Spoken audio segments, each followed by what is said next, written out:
I'm ready. Are we live? Hello and welcome to the 64th, very, very final, because it's like the squares on a chessboard. I'm not sure if you people knew this, but chessboard has 64 squares. So it's a magic number for chess players. My name is Jan Gustafsson. Last day in beautiful Düsseldorf, and I am being joined, as always, by Peter Heine Nielsen. Peter, where are you these days? I'm in Cholet in my sort of main residence, you could say. So basically, I'm just at home. Main residence, Laurent Fressinet. Are you in your main residence, your vacation home? Where are you? I am in Dax, where I'm born, and I'm enjoying the hotel spa of Dax, which I go. I mean, almost now every time I go to Dax, I like to stay there because well, it's very nice. Sounds beautiful. Is Dax at the beach? There's a beach, right? Or is it like 20 kilometers? Yeah, it's like 30 kilometers. So it depends. Yeah, Mm. I stay in two places actually. Sometimes I go to my, of course, parents' house, and sometimes I stay where I'm born because they don't live exactly where I used to grow up. So yeah, it's nice, and I need actually decent internet as well. So it's better. It's much safer to stay here because I'm going to play tomorrow. We'll talk about it later. So that would be a bit of a pity to lose to lose off because of a poor internet Speaking of in this internet, your championship. picture froze. Um, that might be Okay. mine. Might be mine. But yeah, I can't wait for the segment about your upcoming tournaments. What should we cover? I don't think we covered the World Cup final. Congratulations to Mr. Magnus Carlsen. He won the World Cup. I think last time we spoke, they made the finals. Magnus was Prague, but it hadn't happened yet. No, no, there were. I think he had won the semifinals, but the finals was about to happen. Basically, I think the minute we started recording or something like this. Sounds Exactly. Was possible. my impression. So walk us through it, Peter. I mean, Magnus basically made a public statement that he suffered from food poisoning. So I would say that the two classical games were quite uneventful in some way. I forgot almost the first one. Magnus was black. Remind me which opening it was, then I can probably walk you through it. Was some random stuff, or was it English? English It rook was some. English, g3, yeah. knight Yeah, back to f6, and true. Some Prague some was English prepared, but then where it fizzled out. Prague sort of, I wouldn't say caught him a bit in the opening, but Magnus played some, well, reverse Sicilian where he, put the knight back to f6, but he has done in some rapid match. But Prague was sort of ready with an interesting approach where he played b4, b5 quickly. But I think Magnus played a good defensive game, and I think Magnus himself praised the move rook b8 at some point, which was a good equalizing move. And I think basically quite a decent game for both, but of course somewhat uneventful. But Magnus was under pressure and defended well. Then for the second game, basically Magnus swapped everything that moved and made an uneventful draw. And Was that well, he because he was excused. sick, or because he does this thing where he wants to have more games because it's rapid and he thinks he's a bigger favorite there than playing for I it in think one it was game? because he was sick. That's more or less what he said, at least. Now, of course, I shouldn't mix public with private information, but that's very much my impression that this was more a sickness thing. Also, well, here is a two game playoff compared to a 4 game playoff. I haven't run the math on these things, but I would be a bit surprised if fit if you wouldn't try to push moderately with white, to be honest. But well, what do I know? I think no. I think basically he just said that he wanted to get one more day to rest and then hope for the best. And well, the best kind of happened to him. I mean, well, he had the black pieces in the first playoff game, and he was in a bit of moderate problems out of the opening. I mean, Prague played some Italian with a very early a4. I think pretty courageous and cool by Prague. He was basically just trying to get a fight with Magnus, and momentarily he had a better position in the opening. But okay, then well, these typical Magnus things happen. That Magnus is defending, but also defending but playing for a win. And they came to some kind of ending where Magnus managed to outplay him, although he was under pressure at times. But in the end, somehow the long term prospects of Magnus just prevailed, and he won it in the end. And then with White, he was extremely cynical, swapped everything down, was slightly better, and basically Prague just had enough and agreed to a draw. So that was more or less it. And I think, well, I'm not gonna brag too much, but I was incredibly happy as I recall it. I mean, it doesn't happen so rarely. Often, coaching Magnus, you feel very happy about something because, well, you're used to that he's winning. But this one felt like something special, perhaps also because it was not a given he would ever win a World Cup in his career. But now he actually did. Congratulations Yeah, yeah. to Mr. Carlsen. We were watching the finals here with the team because Prague was on the team for this World Rapid Team Championship, which started the day after. And yeah, people were rooting for Prague, but you felt it was going out of hand in the first Rapid game a little bit, and then yeah, there's no real coming back with the Black Piece unless something extraordinary happened. But poor Prague, he went to the prize giving ceremony after the Rapid match against Magnus. Then he had a flight, I think a 4 a.m. flight, came to Düsseldorf, and he had to play the World Rapid Team Championship. But incredibly generous team captain that I was. I told him, first day off, relax a little. Then he scored 6.5 out of 7 with a black draw against Kramnik. I don't think he's terrible at chess, is my takeaway. No. It's good. And the first Rapid game, I was also watching live, and I was very, very. It was a great show. It was simply a great game to watch. Everything was in it. I think first of all, it was a very good game from both sides. Of course, better from Magnus' side, but also very exciting and a lot of finesses, a lot of tactics. I mean, like the kind of game you start watching, and then you just keep watching. I mean, you cannot, you don't get away of your screen. I mean, just you want to know how it will end. Huh? It was very exciting. Simply. Mm-hmm. Yeah, I thought it was a high level game. Yeah, Also, I mean, for a change, I had video on some of the time, and Magnus looked incredibly focused. yeah. Actually, maybe he always do that, but I haven't seen that much. But at least for me, it was quite noteworthy how focused he seemed. You can almost see that he was putting his hand to his head, but basically, you got the impression he was working very hard all the time. And no, I kind of like that Prague was not cynical. He was not trying to be cautious or maybe to make a draw with White and hope for the best with just one game left. He was trying to play chess and trying to outplay Magnus. And I'm not saying I think that's a clever strategy necessarily, but I mean, no, Prague is a cool player. And well, also his nervous system seems to be quite strong. Although during this game, I could see that.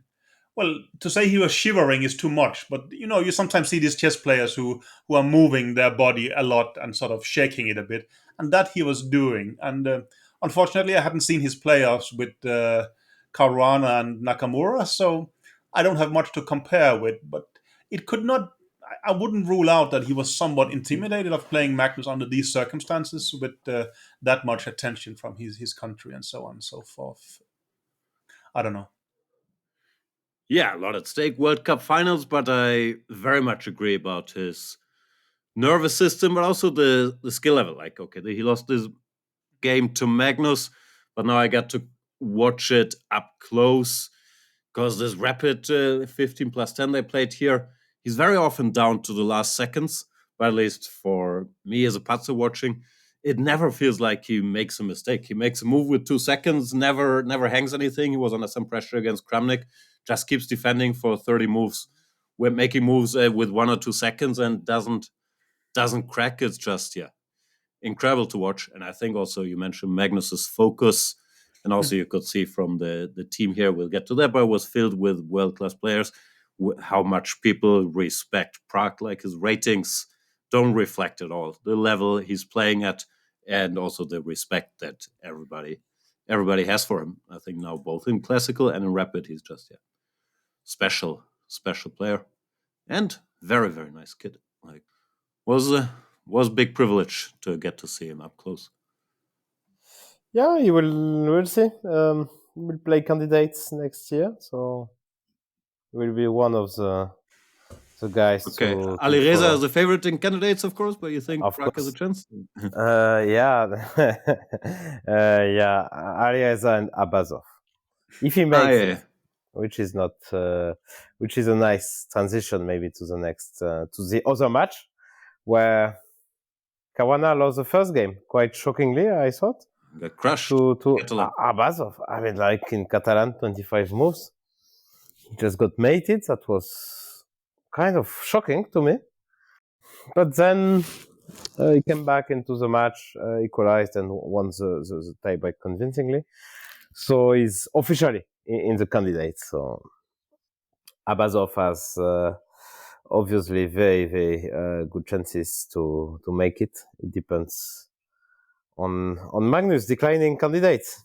When he will You say what? officially. It's 99% or of? And later he said, yeah, he's not going to play with this format. So everybody who's in the semifinals should assume they're in. No, like it didn't sound like he would change his mind. Where had this conversation last time? Yeah.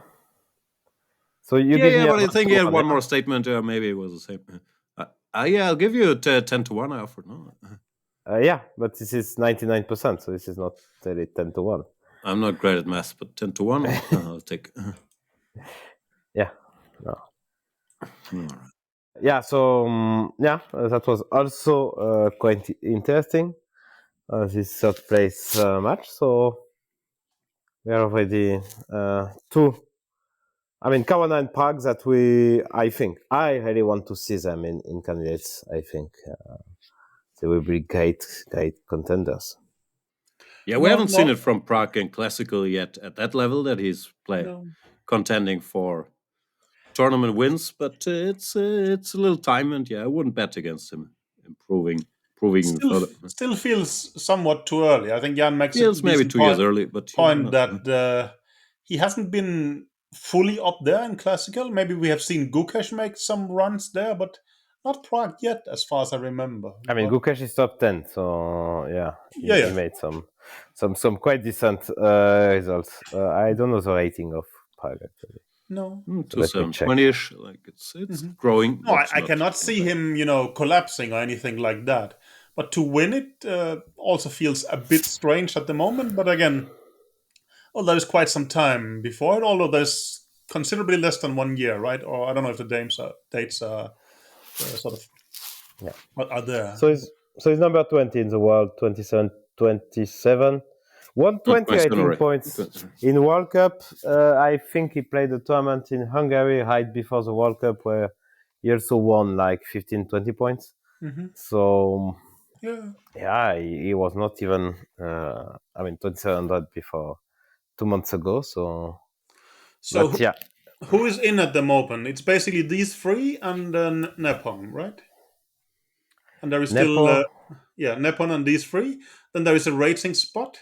There's 2 from the Grand Prix and 1 from the FIDE tour, right? So I think for the rating, it's between Nakamura and Alireza. But I think Alireza is ahead because this is the average rating, and Nakamura also doesn't play very much, so his rating is very stable. Nakamura is but he has to play. What do you mean that it's average rating? I don't think it's average rating. It's not average rating? I thought not. It was like that last time, but if they keep changing, then what's the new? What's the new system? I thought it's just. I think it's just your rating on the list. I think it's just your rating on the list. On which list? 1st of January? Whenever 1st of January. 1st of January. Yeah. I don't think they're doing this accumulated longer. So I really thought that Naka was the favorite. So Naka is 2780 and Alireza is 2777. Yeah. I'm sure there will be. Laurent, would you play a 2-game match against Alireza on December 28 and 29 if needed? The Ducks New Year Cup. Yeah. Sure, but I'm not going to. I'm going to play. Of course, I think he'd be okay with it. It's very dangerous for him, no? That's true. Then he has to organize in a match in panic, another match in panic with Peter. Maybe Peter should. He should play Peter or me. Actually, it's a safer bet. I keep forgetting. Yeah. But Peter is I mean, Peter is very, very safe. I might be the best bet Oh, out there. Alireza had a tweet today. Can you explain, Laurent? He asked, I think, would you rather be underpaid or overrated? What does it Really? mean? Yeah, No, I didn't see that. Okay, I'm checking to see if please. you. Maybe I'm You are fantasizing. lying. Maybe it was somebody else, but I think I saw it. Would you rather be underpaid or overrated? Wow. Is it I'd some rather kind be of overrated. is it some Sure. kind of bet that we were doing that with Jordan's Twitter? Of course. That Jordan would tweet some random cap and people would answer. Yeah, that was fun. That was fun while it lasted. But I don't know. I could also imagine, but you're closer to the operation, so I don't know. I could also imagine that his brother and business manager also maybe gives him some ideas for tweets. So I prefer to be overrated. Underpaid is not. It's not something I enjoy. What about So you? do you think Alireza is saying he's underpaid or overrated or underrated? What's the implication? I didn't quite get it. That's a weird tweet. What can I say? Yeah. I thought you would have some insight. So yeah, it's very strange this system. 1st of January, because you can organize a last-minute match. Actually, I mean that's true. It's literally what we just suggested. Yeah, exactly. I know, but it's only 3 points different. Imagine. I mean, it's very tempting, no? Of course. Couldn't agree So more. the system is not. It's just bad. Yeah, it's just wrong. Alireza, I'm available. I have nothing after Christmas. Starting You can from argue 26. that, but also the other system didn't work either. It was way too important being higher rated in January than in December, which is 11 months later and much closer to the candidates. I mean, well, you need to come up with some kind of solution. So Peter, let's imagine. Let's dream. 1 second. You are in Chennai, 2022. You win the election. You were there, Yes. but you didn't win the election. Yeah. So what would you do as a system Well, I to would qualify have people had for the? that's not something that should be made by, I think, what is it called, the deputy. Well, you should have, of course, a panel doing that, and you would include the players' expertise and so on and so forth, I would say. So you sure would do there's- a panel with the players? Yeah, of course. We should have a... You don't have a recommendation. You don't have an opinion. No, I do. You I would think have that the other one is Alireza on the faulty. panel. Again, well, I have an opinion, but I don't have a solution. For a start, I mean, I've always said we should make simulations to have an idea about how the system works. My feeling is just we pick a system and we see how it goes. And I mean, you can actually make simulations in these days to get an idea of what works and what doesn't, I would say. So, I mean... So How do you make a simulation to determine what the best rating spot is? Like, Oh boy. No, you could. But doing- for instance, had you made simulations about this, average rating of the 12th months, you would figure out that suddenly, okay, it becomes way too important to have a January rating rather than a December rating and things like this. So, I mean, maybe you can make that out in your head, actually. But So I will do a Jan statement. Like, Oh. so you are running for elections. You are only pointing out problems without offering any solutions. Yeah, and you think I'm pretty sure You- I have you will be elected, tweeted yeah? some solutions, but to remember them here at, I mean... no, but I mean, I did a you- simulation. If you use the January 1st rating, I think the January 1st rating is way too important. That could be, but of course, then you decide that is the relevant cutoff, and everybody knows it in a way. I think it's more fair to use the January rating than to use this average of 12 list. I think this average of 12 list is just mathematically wrong. But if there is a better solution, well, I'm not a mathematician; I'm a chess player, right? But I think it's fair to have a spot by rating. I think it's a good idea. Yes, there's no doubt about it. Also, with any system, the spot would go to Magnus. No, I mean, like, so in general, it's fine to have Well, the best like player that, in there. yes. Like, if he doesn't want to play, But for it's instance, you a saw big last time that I think Geary qualified one or two candidates back. easily. And that was because he was crushing it by doing well in Wijk. And then basically he was overtaken by quite some, but they could not overtake him totally, only sort of in reality. I think that was That's so. obviously flawed. That was very unfair. That Geary I think- He I could think have it was done well in amazing. Vike as well. Yeah, but the point is that The if you do system well was known to everybody. yeah, of course. But again, why would it be better to do well in January than in October? It shouldn't be It's like much this. colder in Vike. Yeah, okay, fair enough. But I think It's you may get too cold, and it's a tough tournament. yeah, okay. Again, I think yeah. No, I agree actually, but then I don't see a good solution. I mean, you can do all the simulations you want. I think I'm not sure it's a good thing to have a spot by rating actually, because no, I think so. Also, I mean, rating is a pretty good indicator of strength. I think having one spot is quite reasonable. I would say. I would do 7 spots by rating, 1 nominee. You need maybe some activity criteria, like that they played 30 classical games that year. Why don't we just get the best players to figure out who should be world champion? Okay, now Ogo is gonna call in if he had the chance. So I think also it's reasonable that you have to qualify. No, that is true.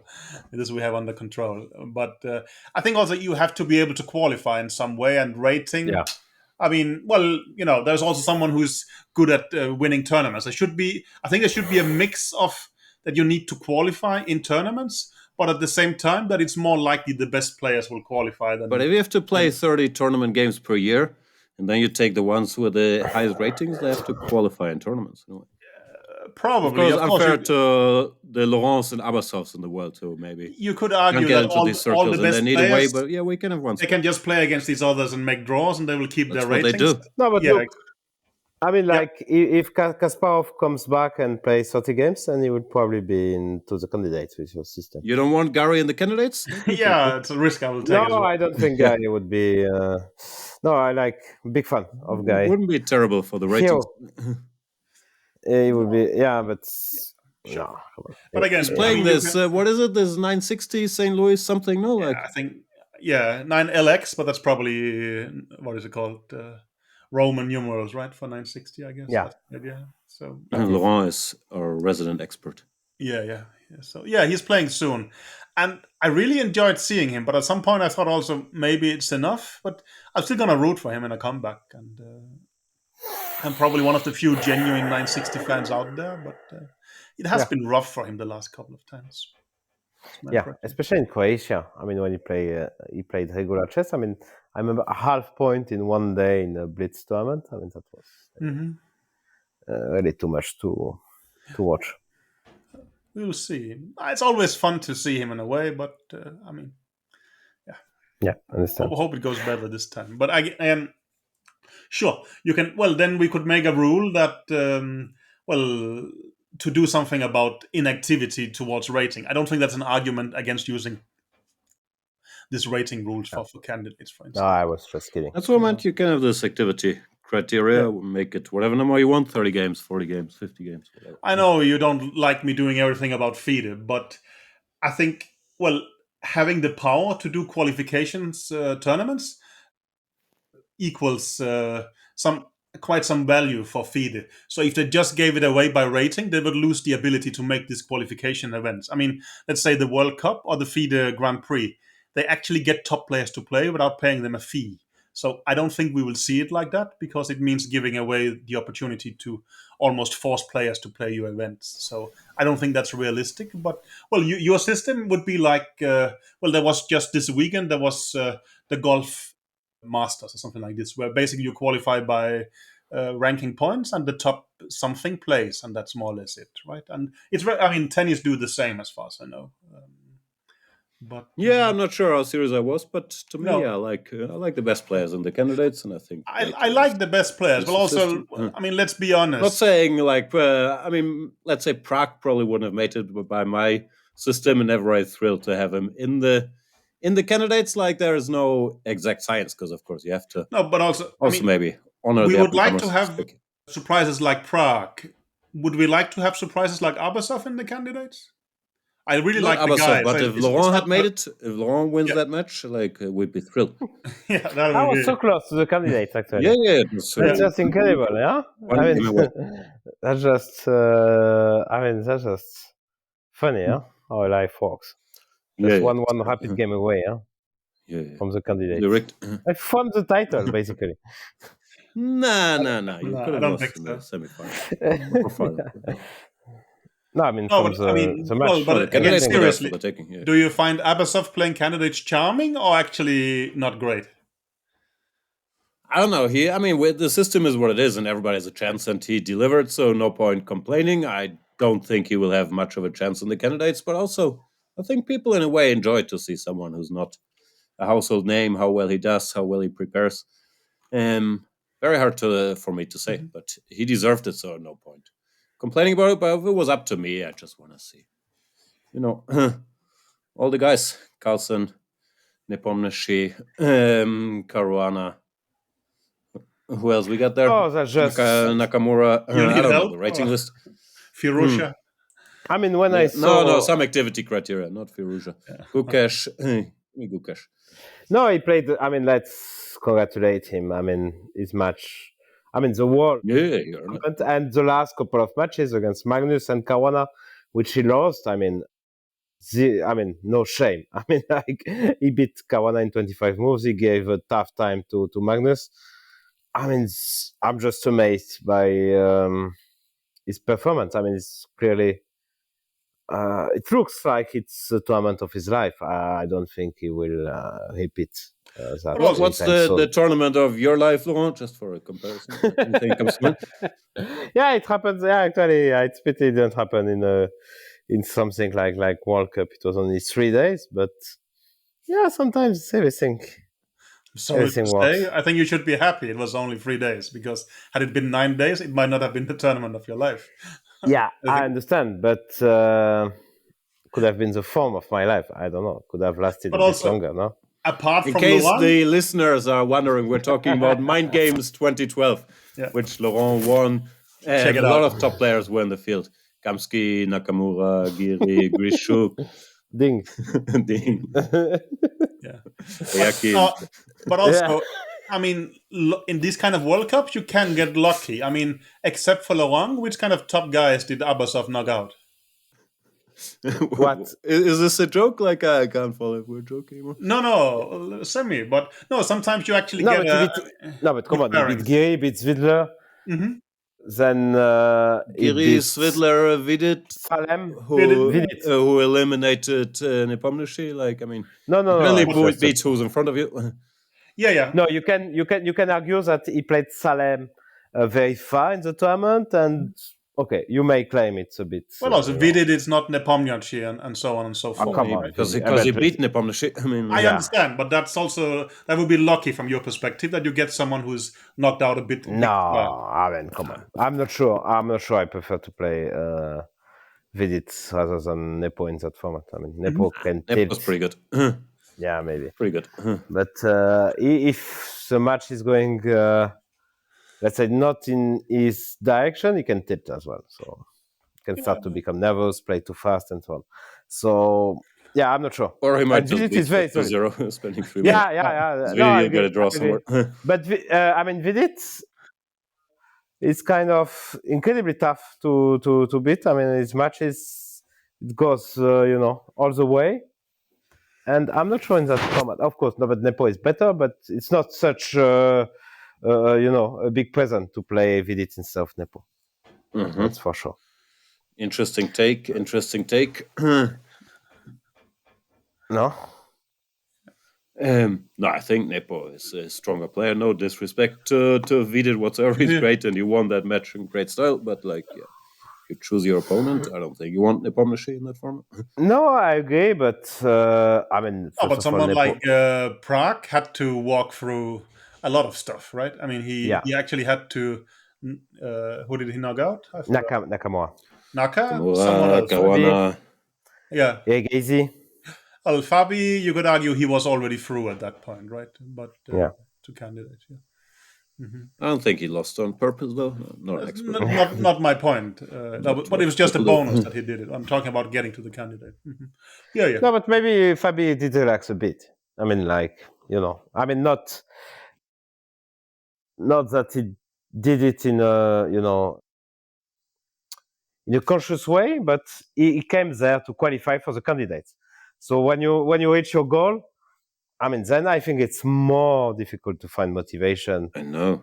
Even, yeah, Like my team in the World Rapid Team Championship yeah. now. We'd Let's talk already about won that. last round. We made 3-3. It's very tough. Let's talk about it. So, Jan, tell us what are your feelings, your first feelings as a captain of the team who became World Rapid Champion. So you are just World Rapid Champion as well. Yeah, I have a medal somewhere in here. Let me. Wow, that's amazing. Let's Show your find it. medal. Show your medal. Ale. So we're talking about the World Rapid, the World Team Rapid, which just happened in Düsseldorf this weekend. Amazing. Beautiful. Beautiful. And Jan was a captain of a great team, and you just won so convincingly. Of the WR team.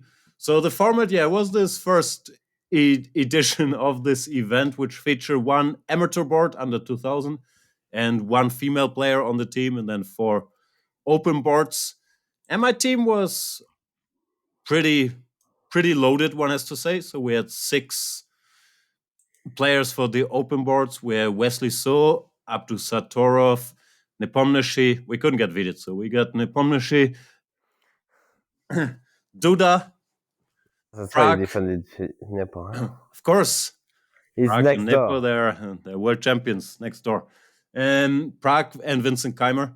Then on the women's board, we weren't sure one world champion would be enough, so we got Ho Yifan and Kostenyuk. And then we had Vadim Rosenstein, who organized and sponsored the whole event, and who I've been training very hard the last couple of months on the amateur board.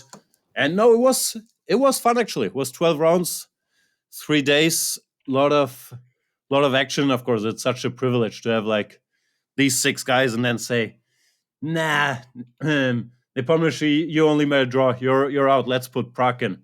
Sorry, Duda, you only have like 6 out of 7.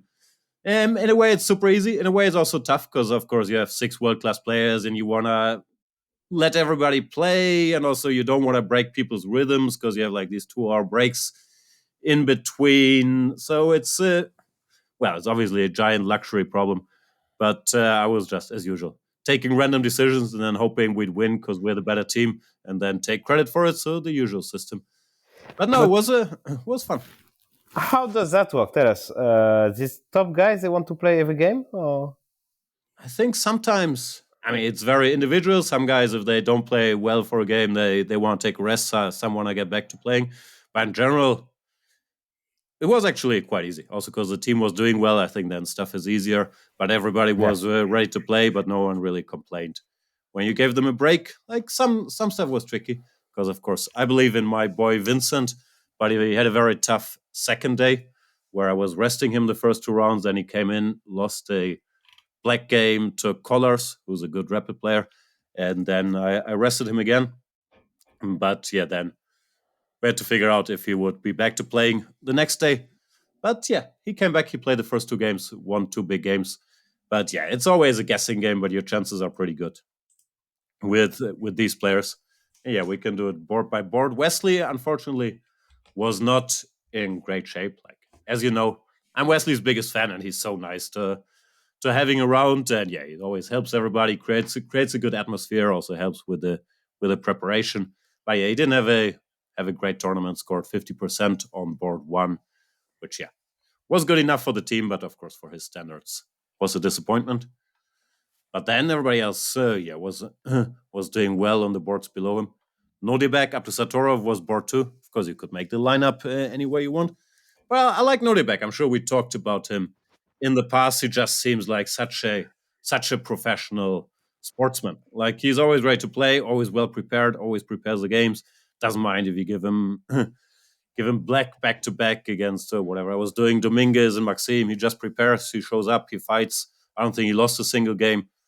He's just a very tough kid, well prepared, resourceful, and yeah, he did great. I think had +4 playing a lot of board 1 and some board 2. And yeah, then our team was too strong, especially on the middle lower boards. Nepomniachtchi had 7 out of 9, and Duda crushed everybody. I think on the second day he beat Vidit, Erigaisi, and Gukesh in a row, which is not easy to do. Wow, that I didn't even notice. Yeah. Yeah. No, but Duda Okay, is that's an amazing rapid player. Like, okay, I think we talked about it with some of these, whatever Grand Chess Tour events, but not to see him in person. He's just so fast, like calculating and keeps posing problems. Like, Yeah, it no was very, fears. very impressive. No I fear. mean, Just no, push. yeah, no whatsoever. I mean, like he keeps push. So when it's going his way, I mean, it's very impressive, of course. Very hard to stop. Sometimes it's And who else was there? So and I think Duda at 7 out of 8. Prague, I mean, he's just a cheat code in these events, but okay, it's he mainly played board 4, and as we just talked about, he's of course world class. But yeah, he traveled on Friday overnight. Must have been completely dead after the World Cup, or so I would have thought. So he could rest on Saturday, but then he came in and just scored 6.5 out of 7. Black draw against Kramnik, and it looks easy. Really, it looks easy for him. Like, I mean, he's just so good at chess. And with Vincent struggled a bit, but yeah, he had these 2 big points. But I don't know, his final score I think was 4 out of 7, which is not great for his standards. Lost some games, but had some key wins. Women's board, okay, that wasn't very surprising that we dominated it with Hou Yifan and Kostenyuk. But I have to say I was very impressed because I didn't know if they would be friends or rivals or whatever.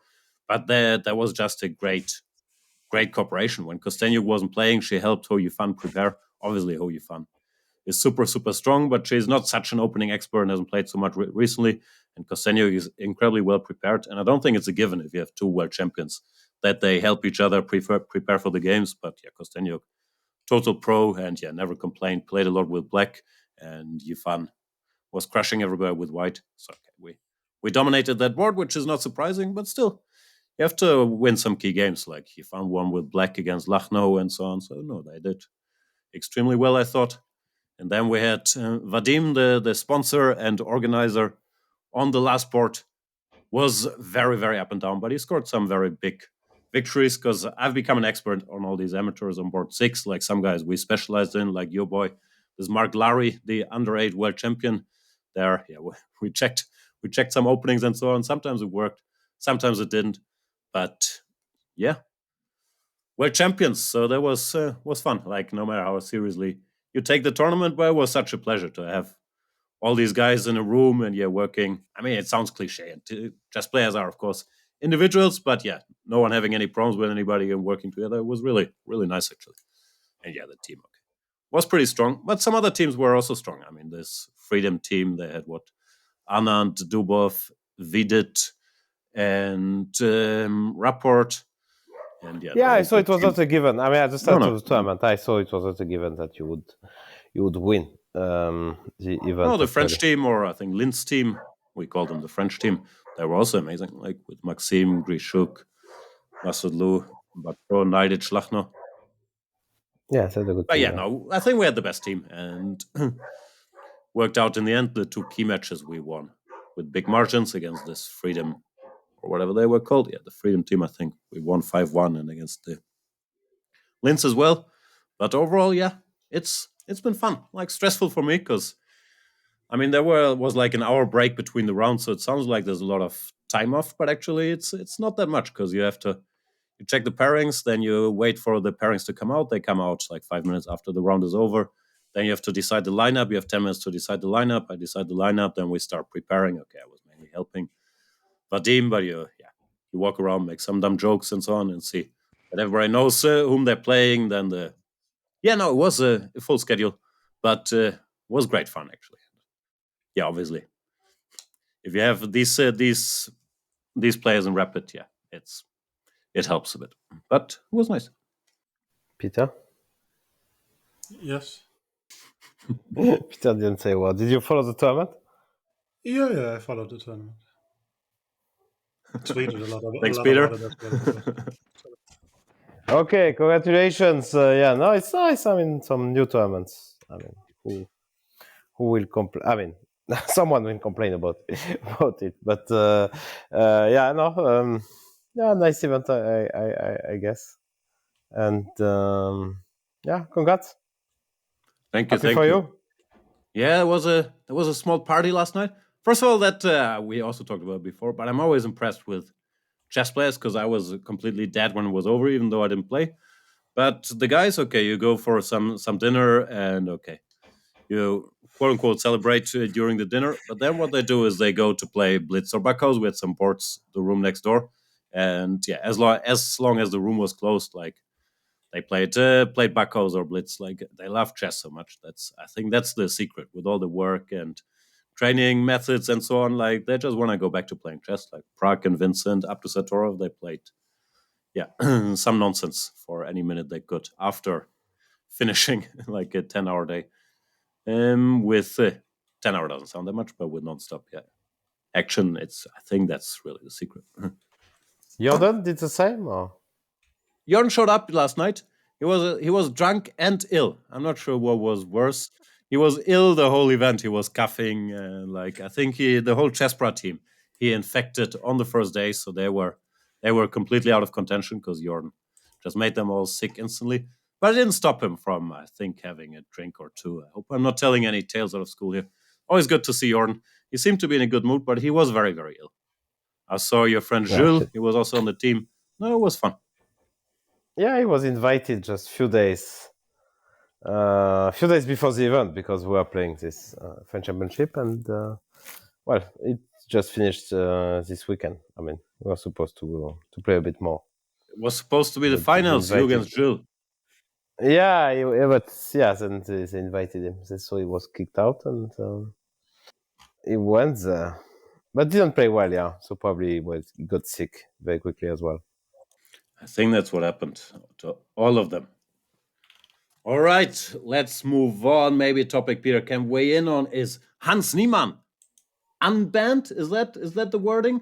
What happened there? I didn't follow it. I was just told last night that he's allowed to play on chess.com again, and that Magnus said a statement that, I don't know, I'm sure you know the exact wording. He would play him again in the future if paired with him, and there was no, what was it, definite proof, or there was some lawyer word in there that he had cheated against him in Sinquefield Cup, something along those lines. I'm paraphrasing. You know better. I have the text. I can read the Magnus. Yeah, I acknowledge and understand chess.com's report, including its statement that there is no determinative evidence that Niemann cheated in his game against me at the Sinquefield Cup. I'm willing to play Niemann in future events should we be paired together. Full quote, Magnus Carlsen. And sounds very lawyery, no? I acknowledge and understand the report. That just means, yeah, okay. I read it and I could understand the words. I don't know what it actually means. And Niemann's statement is, quote, I am pleased that my lawsuit against Magnus Carlsen and chess.com has been resolved in a mutually acceptable manner and that I'm returning to chess.com. I look forward to competing against Magnus in chess rather than in court, and I'm grateful to my attorneys at Ovid and Ovid for believing in me and helping me resolve the case. Did he get the 100 million or not? I don't know how. I mean, if they are paid sort of by, how the case ends, I don't know.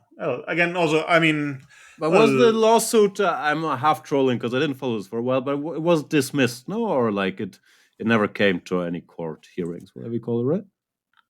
I don't know, to be honest. I mean, it sounds weird, but I'm not involved in these kind of things. And we're back talking about the latest developments in the Hans Niemann case, where Magnus issued a statement, but Hans Niemann himself also had a statement, which is very much worth the watch. If you have this application called X, you can check it out there. Laurent, what is Hans telling us? You are putting me on the spot, yeah? Of course. Well, it's still... No, first of all, is the way he talks, the way he behaves. Well, he didn't change. He's himself. He's back. He's back. He's saying that he's pleased that he will be able to fight Magnus in chess rather than in the court, and he still thinks that he's very happy to be back on chess.com, which, I mean, well, he cheated on chess.com. I mean, this he admitted, so that's a bit weird, but, well, fair enough. And that he thinks that the report from chess.com is defamatory and that he will let nobody stop himself from being at the top at the end of the day. I mean, he thinks There will be a day where he's the best Yeah. chess player in the world. yeah, he Like, thinks to that let his chess do the talking. even if it was difficult times, it's what he said, that made him stronger, and he would be at the top eventually. That's what he says in this 1 minute 20. So he's as arrogant as ever. Well, You like that? not really. I think if you are arrogant, I mean, you should back it up with results. And well, he's quite far He's pretty from. good at chess. Come on. Yeah, but he's not anywhere close to world number one. Even before, even after Most beating people Magnus, aren't let's close say. to world number one. Yeah, but he claims that he will be there, and One who day, claims one that? day. Yeah, I don't think it will happen, but shouldn't we should that be see. the goal of all the budding chess superstars, to be one day world Chess number one? superstars? Is he chess superstars? Okay. I don't know. Maybe- But maybe Alireza, his goal will be to one day be Ahmed, world Ahmed. number one, no? No, but are you comparing Alireza and Hans? I mean, Never. I mean, there's like 100 points. Hans is much rating more difference. No, okay, but yeah, a bit weird to me. But they made some deal apparently, and well, it's funny that he's back on chess.com where he clearly admitted that he cheated many times, and well, okay, why not? It's good. It's good to give. In general, I'm for giving people a second chance, but in that case, I don't know. Yeah, it's a bit weird. The whole thing is weird anyway from the start.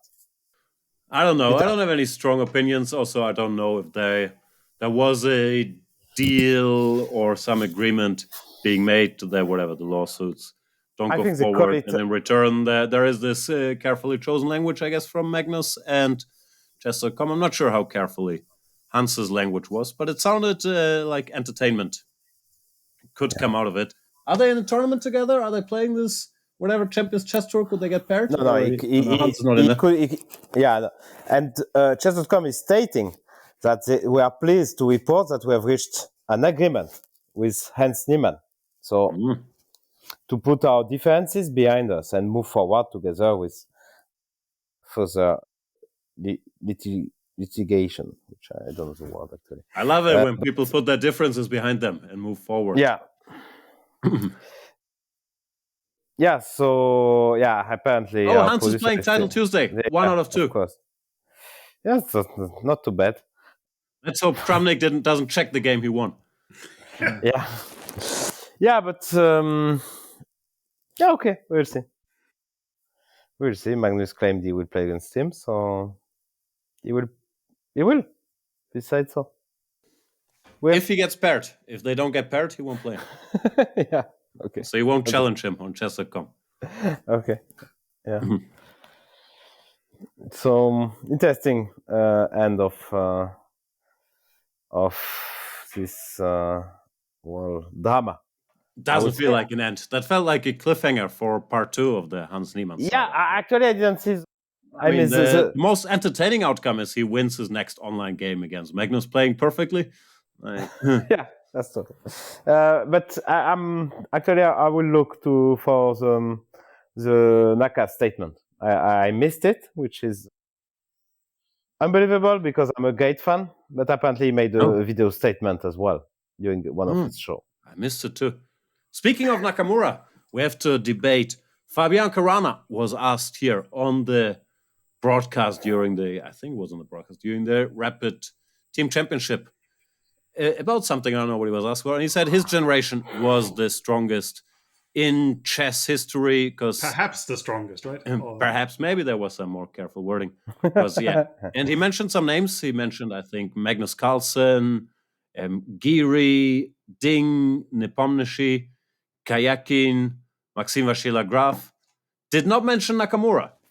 Did he forget? Does he think? Because Nakamura is a few years older. Does he just think it's a slightly different generation in chess years? Did Nakamura make a video statement about that? Well, what's going on? No, it's an interesting point. I mean, for me, somehow also, let's say Nakamura and Radjabov is a different generation, but there's only like 3 years between them, so it's kind of weird. But I actually Allegedly. can. I think there is more. Come Well, on, I'm just Nakamura is checking. one. Nakamura is Naka- 35, Carlson 32, Caruana 31, Nepom 33. yeah, okay. I'm reading 4 aloud years. from 27. Well, So depends Laurent on is who. also part of that generation. Laurent is much younger than us. I mean, you would consider them the same generation. I agree with the emotion. I didn't see Caruana as the Carlson sort of Caruana, Nepomniachtchi, Ding generation in that sense. But that is maybe wrong. But I cannot. I just say I understand the feeling, but But where's the cutoff for the generation? Levon definitely different generation, no, in chess terms. Like, yeah, he's 40 now. Yeah, he's different generation. Yeah, I don't know, but I think the main point is that there was the generation of the, if we call it generation, of Vichy, Kramnik, Ivanchuk, Gelfand. I'm sure I'm forgetting some giant names there that dominated Topalov, that dominated world chess. Then the guys born in the 80s or even late 70s couldn't really get there, with obviously some exceptions. And now there is this new generation of the, I don't know who you name first. Maybe Laurent Houchet, you name first from the new generation. Like, any preference? Magnus. I don't know. maybe? Aliaza, maybe? Alireza, maybe.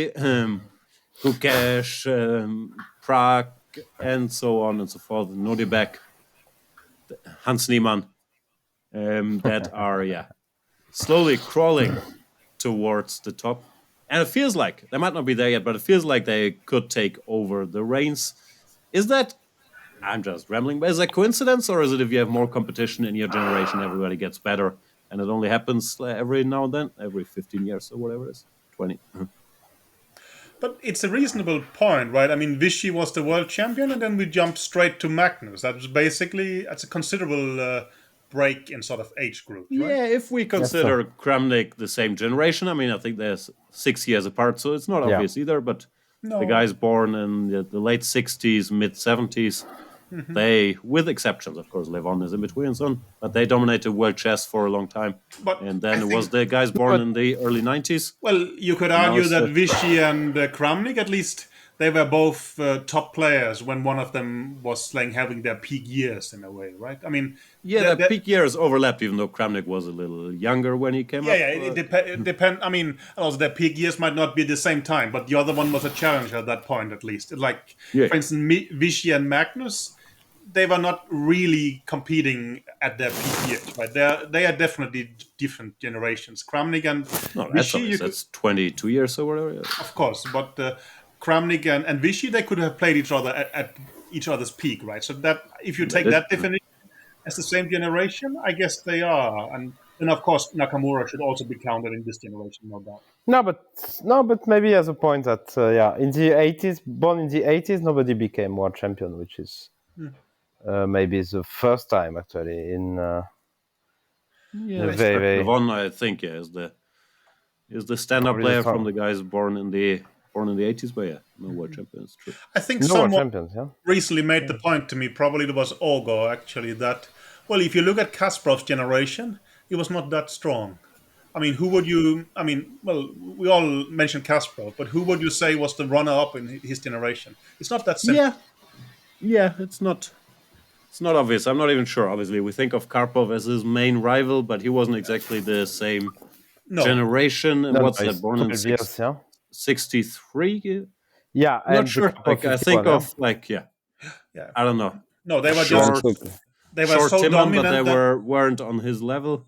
yeah, you could. I think Ogo mentioned that perhaps Yusupov was number 2 at some point, right? But still, it's not. No, I mean, they are great players, but we don't see them as natural top 5 players necessarily, or top 3, right?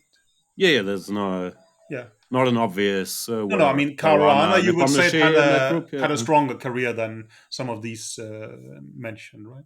That's so.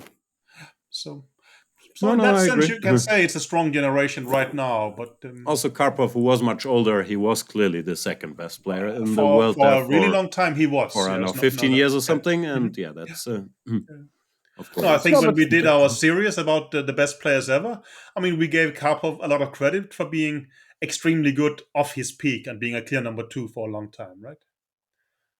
And I think, Yeah, you could argue not enough credit, but yeah, that Karpov was so yeah. much ahead of the rest who Mhm. should have been in their 20s and 30s, yeah, Mhm. that they couldn't get there. but still, I mean, Karpov's greatness. still, it's so difficult to compare because they're playing simply these days. We are playing much, much more than they used to be. I remember Kasparov, even his best years, he was playing 3-4 tournaments a year maximum.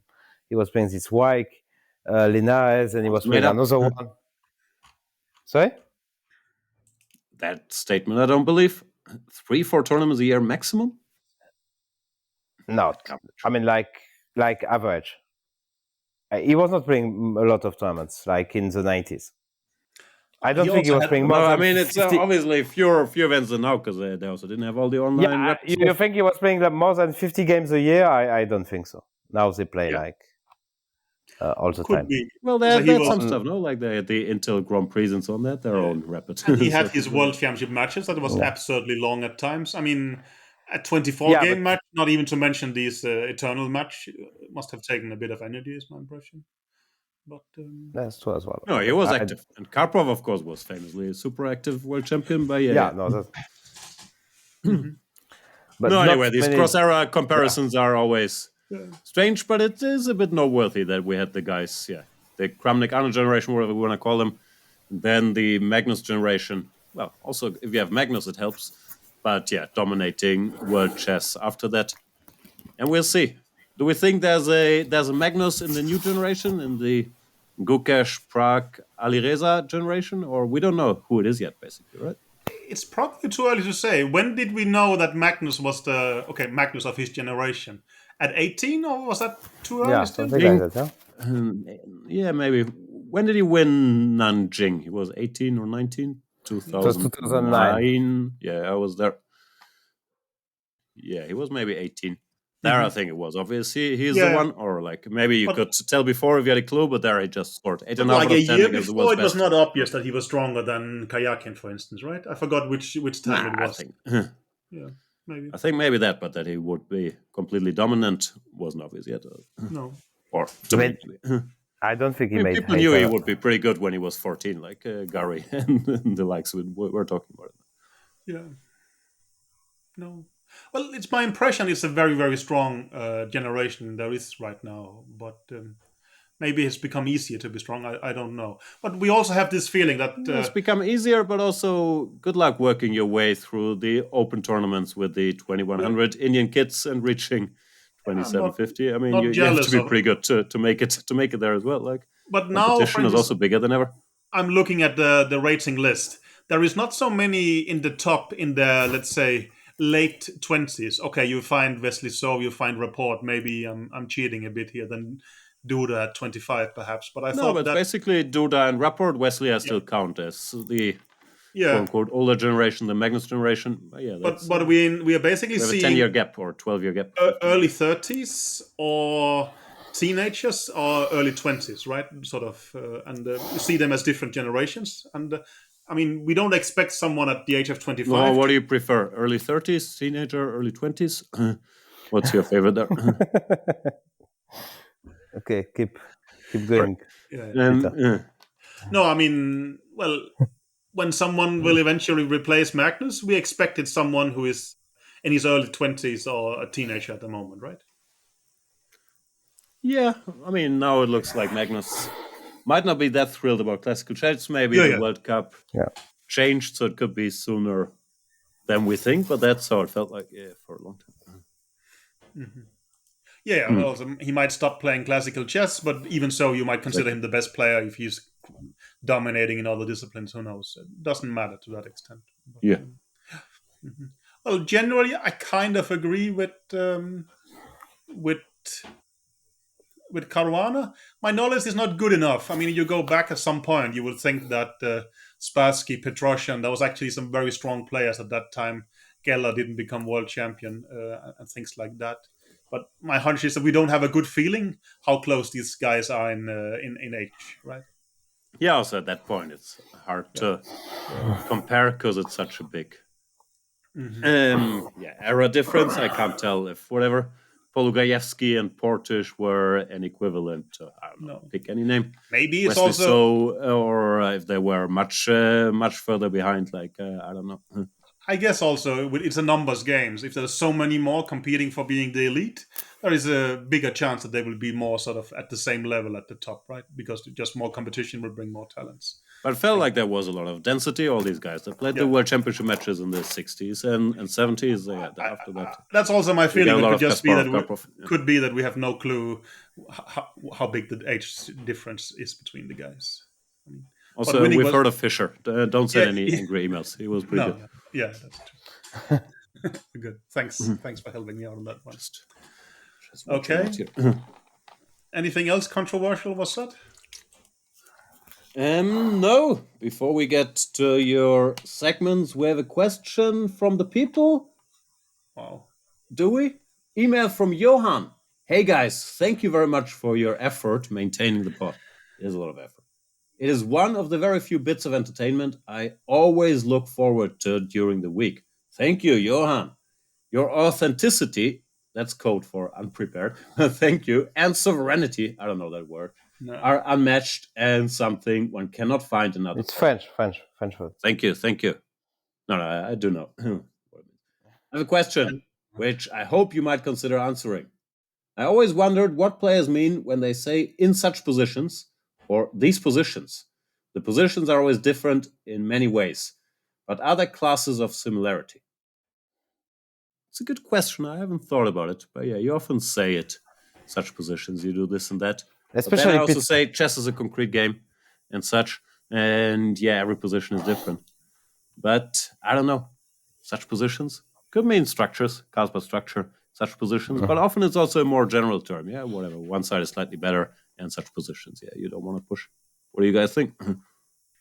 I think there is some positions that are more general where you can say that here by sight we know by experience that's why it's slightly better because well, isn't that how our intuition works, that we see a position, we know we have seen something similar a lot of times, and sometimes we will feel okay, here we can say that this is a typical position, so we refer to it as such positions, and that's why we feel a lot of confidence in evaluating it correctly. Today I was doing comments for a magazine on Magnus' game against Abasov, and I think I make the point that there is a position where my intuition just doesn't work, and there you cannot say such position because you have no clue. I guess such positions refers to something that we feel very confident that we know quite well based on experience, but I don't know. It's my guess. Could also be. Yeah. Just a figure of speech, yeah, in such positions. Yeah. You castle kingside, I don't know. Also I think we functional spent too work- much time with talking about chess with Peter. You always say that, so he should answer that question. I can do other subjects as well if you prefer, but We'll get there. I'm being informed the email was from Jonas, not Johan. Jonas, apologies as we know, to Jonas. is Kugelbuch's real name. Shout out to Kugelbuch. Well, so we have Samuel is saying, when is Dubov's special episode coming up? And also, when is Jordan's special episode coming up? I just saw both of them. They were here. Dubov played well, won a board medal. Jordan played terribly, but was also almost dying, so he's forgiven. I don't know if they'll have special episodes. Also, we can't have Peter. We should have like the oral history of that one night in Thailand. We can Yeah, exactly. We can get Yeah, both it's- of them on and get their Yeah. version. Because their versions will be different from our version. So that, I mean, do you think they remember? Or? I'm not sure, but I've, something that I remember. It's a joke, Peter. No, Don't worry, Magnus was up +1 at that I point. don't care. I was only +1. No, come on. bit not early. wrong. Kidding. Hey, I We don't mean, remember. I don't remember if he was +2 or +3 or +4. No, or the whatever. +4, the match was over, yeah? Okay, so it was not +4. but also, It was I don't +2 or think- +3. would it be my responsibility if you guys just were out? and sort of arrested or something like this, I don't see that it would be a particularly fall back on me. I Would would have be to do your some- responsibility to fire us, but do with Magnus. yeah, with I mean, Solve that problem well, for it you. will be a bit of heavy heart, but I will carry out the orders. So I mean, yeah, Hmm. but I mean, it's not something that I'm very emotionally attached to. I mean, of course, your secretivity is bothering So you're me a saying bit. if Jordan ends up in some high jail, you don't care? No, that's not what I'm saying. But I would sort of wish him the best, and I hope you guys would solve it. But, I mean, Send thoughts and prayers. yeah, what do you expect me to do? I mean, Come over there. that of With an course official letter that's from the last Magnus resort Carlsen. that I would come up. No, but Jordan Fun for Raised is as far as I integral remember, to the Norwegian I mean, nation. you guys all had to do a COVID test to get into the country. Yeah. And We had to quarantine for 12 hours in the hotel room. exactly, and we were sort of having slight debates about what happens if you guys are just out with COVID. And for instance, there Yeah, was a, Come on. the risks seemed reasonable, but it was a bit scary because then they put you in some quarantine hotel. You Yeah. probably have internet and can work, but it didn't sound ideal. But it was only like I don't know, I actually had an 1% agreement. chance, let's say, and a shot at Thailand. I mean, what? I had an agreement with someone who would help in times of emergency if you guys were all out, but it didn't really happen. But it would have been interesting. Yeah, but at that we had to make a weekly test Yeah. and to give it to the hotel. But that one was simple. We just took No, a but picture of. You can Yeah, we took a negative picture of the test and- previous test. you can Yeah. laugh Don't tell at anybody. laugh of it. But a Danish newspaper editor was showing pictures from his Thailand holidays, where basically people were Yeah. coming in spacesuit, taking him away to the quarantine hotel together with his Oh girlfriend. no, that And was serious back then. Yeah. Yeah. no, I mean, because of I was legitimately concerned about it. no, Yeah. no. I mean, Didn't take my mask off during the flight. we had a backup plan. Should things come to that. Really, yeah. I mean, not a serious. He's not working for Gukesh now. something like that. Yes. Yeah. You were well informed. That would have been interesting, but yeah. You're well informed because you told us. Yeah, And that's why we're well informed. I wouldn't say I rooted for it, but it would have been an interesting plot twist. I mean, You know what? I don't think Also it would without a change backup much, plan. result. It's fine. No, Play some nonsense. That's the jump. It'll be fine. Yeah. yeah. Maybe I could. All have right, told- last question Okay. by Partha. If the Chicken Chess had the fund and facilities to make a chess movie, what storyline from the chess world would they choose? I think there's an obvious answer. I just don't know if I want a documentary or if I want it reenacted, but the 3 days of Mind Games 2012 with, I don't know, who will play Laurent? Vincent Cassel, Mathieu Kassovitz. Wow! Thank you. Thank Yeah, you. welcome. Thank you. I take it as a huge Gerard- compliment. Gérard Depardieu. No, Mathieu would be Mathieu Gérard- would be great. Yeah, I would love And that. who else would we have? Like a chess movie, yeah. Matt Damon as Magnus Carlsen. I know he wasn't there. Maybe he could weigh in later. But anyway, other suggestions for the chess movie? I answered on Twitter. I want to have a merge of FIFA Uncovered and the Queen's Gambit, but well, okay. Oof. So you want Beth Harmon to uncover that FIDE? would be good, yeah. Something like that, yeah. No, FIDE uncovered for the last, let's say, from the Campomanes day till now.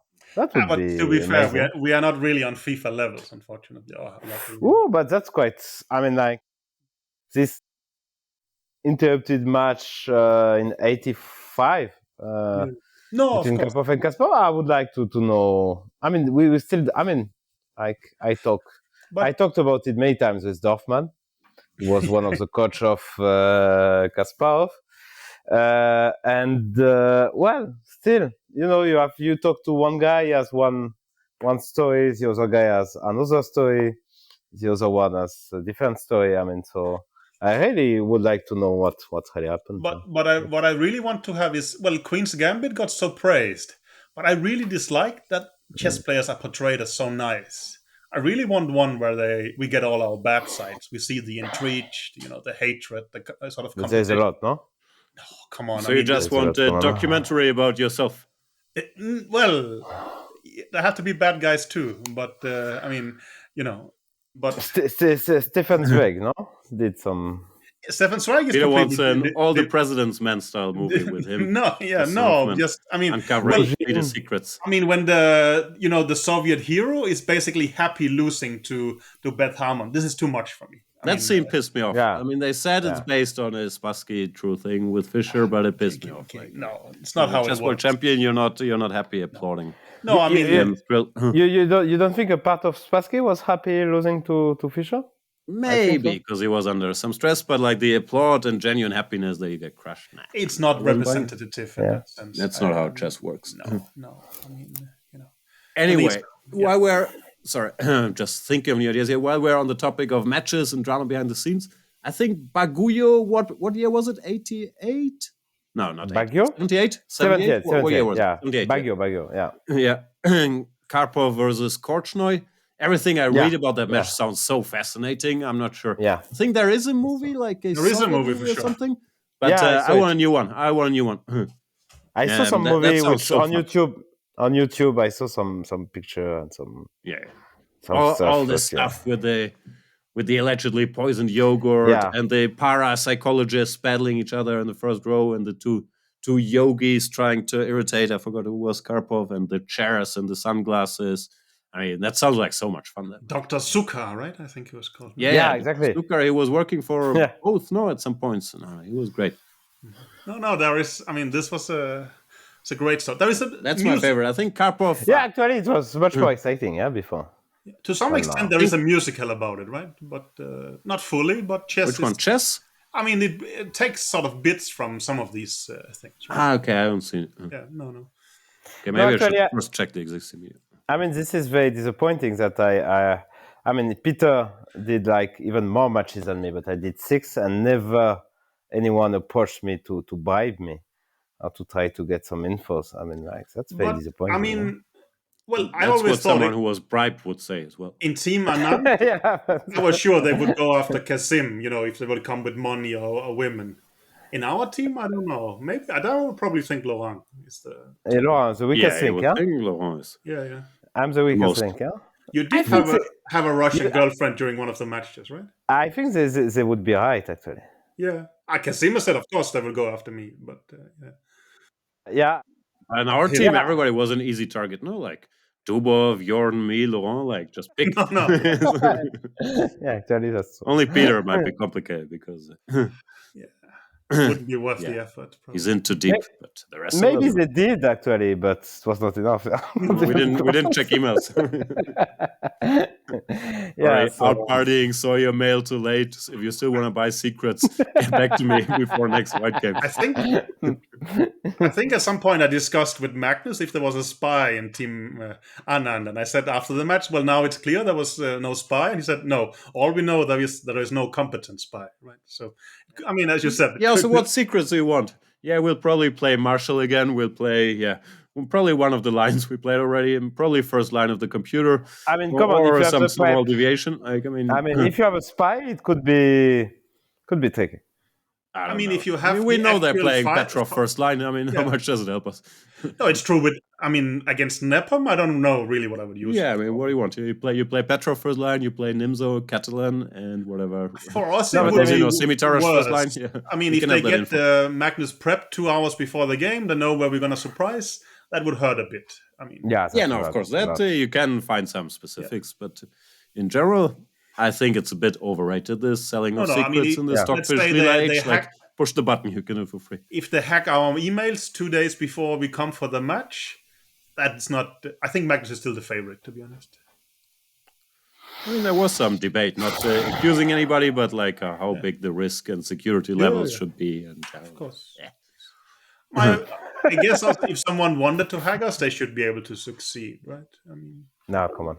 I don't know. Better to bribe. Okay. Also, Laurent's email is very hard to guess. I mean, very hard to figure out. I'm not No, gonna I say thought the word. tricky thing is that if people, hacking is one thing, but if they can do what has happened in poker, if you install some spyware on your computer, they can actually see your screen. That is kind of, Not Who wouldn't be wants too to great. watch all that pornography just to get a random chess move here and there? I mean, it's very tough. Isn't that how agents work? I don't know, but yeah, maybe I not. guess so. I guess Yeah. so. Could be. Anyway, we've been talking for a long time. I'm sure Peter has his statements. So, Well, I thought. if If you could stay here at least for the correspondence, because I have a question for you guys, right? but I hate the No, come on. correspondence even more than the FIDE. No, come on. No, I have a question for you. Okay, please. you are both sort of in the camp that thinks that males are stronger than females in chess due to Whoa, physical whoa. abilities, right? No? You're asking an incredibly loaded question, pretending course. it's about correspondence. But my argument would I think be, this is my first podcast. yeah, okay. Why are males stronger than females in correspondence chess? Can you answer that? First of all, are they? Secondly, why would Yes, they anybody are. play correspondence chess? No, And maybe women have slightly more common sense not to. But waste why their why time. can't you play transfer correspondence that to chess? Can't you transfer that argument to chess as well then? That they just don't want to play. That's what somebody actually said. Okay, never mind. I basically wanted to Anyway. make this joke. I think I have So, drawn how's your a correspondence chess career? No, You but made I'm some sure draws? that there's no female player in correspondence chess. No, there is That's a what you female mean. tournament there, and I think there is one or two reasonably strong, but still, I think the rating gap between is similar to in Because there's much over the board. more. Because there, I don't think it makes a single difference. I really don't think It's 100%. I think Okay. we can So all. women have access to weaker engines. Is that what's happening? That's not my impression. I honestly don't know. I think simply there is no woman who is spending how do that you time choose playing Peter, correspondence. tell us your process to choose your move for your correspondence game. Well, recently I have gotten to the stage where I find out all the moves by Stockfish that are generally have the same value, and then I found an online page where you can make a sort of race between ducks, and you give them all a name. So basically, I'm so bored already. See you guys. You can see it. Thanks for staying here, Jan. Okay. And then it's a draw, yeah? Everything is a draw. Yeah. I think that's a problem. That's what I'm telling you. Now I'm checking my games. I see the first 5-6 lines 0, 0, 0, 0, and no. Yeah. I thought it would be interesting chess-wise, but it feels more like a mechanical job, to be honest. No, it's not interesting. I'm mainly worried about typing in the wrong move and these kind of things. Because the margin of mistakes is too big. I even tried in now. My French opinion. At the moment, I have 2 pieces for a queen and 2 pawns, and I think that is a fortress. But I tried blundering one of the pawns, and it's still a fortress. But we're gonna have fun moving around like this. But I agree that makes little sense, and I honestly feel pity for these guys who really would like to play correspondence chess because it's kind of impossible. It's dead, yeah. I think it's dead. That is the realities, and I cannot imagine that the best 100 players in the world can get a decisive result unless they actually start provoking each other and taking risk or stuff like this. Yeah, you should get a start position. But even that, you should do have a position that's borderline winning and drawing, like in TCEC. That would make sense. But no, it's +1 after 5-6 moves, and you start playing. No, it's an interesting experience for me, but I can see I assume I have more chess skills than most of the opponents there, but it has 0 relevance at all.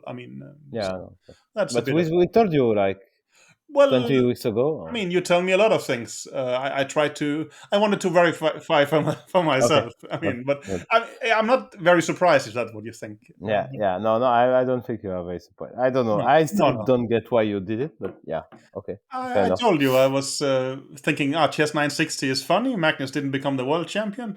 I have to do something. Why don't I play a correspondence tournament? And, so I have learned something about analysis, but not to that extent.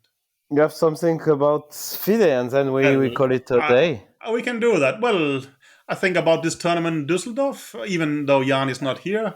If you want my views, I have given them on Twitter, and they are very, very clear, I would say. Yeah. Then talking about Freedom Holding, the big FIDE sponsor, they are still very interesting to follow. Their stock is just going up these days, and there is definitely people making a lot of money. It's really not a recommendation because I think it could also be very risky. But for instance, the Nasdaq stock exchange has actually sent them a delisting threat. So within 60 days, they have to respond to certain things, else they might be taking off the stock exchange and such. So it's a very murky and complicated situation, way above my pay grade to understand. So what is Freedom? Well, This is a new. No, This is Freedom a new Holding sponsor of FIDE. Yeah? is the FIDE sponsor from Kazakhstan. They sponsored the World Championship. They sponsored, I think, the World Cup as well, and several events. And well, they also had a team in Düsseldorf, for instance. They are owned by this former Russian oligarch who is now a Kazakh business person. And well, the company is registered on the Nasdaq Stock Exchange, so you can basically just go there and buy their Yeah, stock. I just And googled it. I mean, they have basically gone from 70 to 100 in like a week or two, despite being under quite serious allegations. So it's a very volatile and complicated situation. And Yeah, this is. I am a chess guy, not a stock expert. This is But how it works, yeah, in stock exchange, no? yeah, or well, I mean, people who I'm not cares an expert. can find things on Reddit and such, but there's no point of me commenting on that. I Okay. wouldn't say. So that's an interesting thing. And else, well, not much. The usual things. I mean, there has been recent accusations about sexism, and there is also this debate about should transgenders be allowed to play in female tournaments. Such there is some interesting things happening, but yeah, maybe So follow Peter on Twitter. that's always a I- good idea if you want to. Yeah, today I just reached 5,000 Not bad. followers. I'm very happy, but I'm still very far from you guys. Jan is far But- away. I'm 23,500. My 23 and a half. Come on. Yeah, my dream is to reach 30,000 because, as been pointed out by Mr. Dodgy, then you are officially a celebrity. So that's kind of my goal there. But So 30 is you are officially a celebrity. How many have Dodgy? he has more than that. So yeah, but, well, it's This also is- tough to I'm be not- beaten by a fake person. But well, you know, or fake Yeah. is maybe not the wrong word. But I'll take it. So So, that's more or less it. Any I don't think closing think remarks that you want on FIDE? Well, of course, I think it's weird that the FIDE, employees is having a team in an event and probably spending FIDE money on that. But again, I've written about that on Twitter, I'm sure. Else I will, don't worry. Anything else you would like to know about FIDE this week? Or we can No, close it's good. things? Good. Well, then I would like to sincerely wish you good luck tomorrow. Thank you. You're Thank welcome. you very much. And Thank you. goodbye to our find out. remaining listeners. Thank you. Bye bye. Thanks Bye-bye. for listening.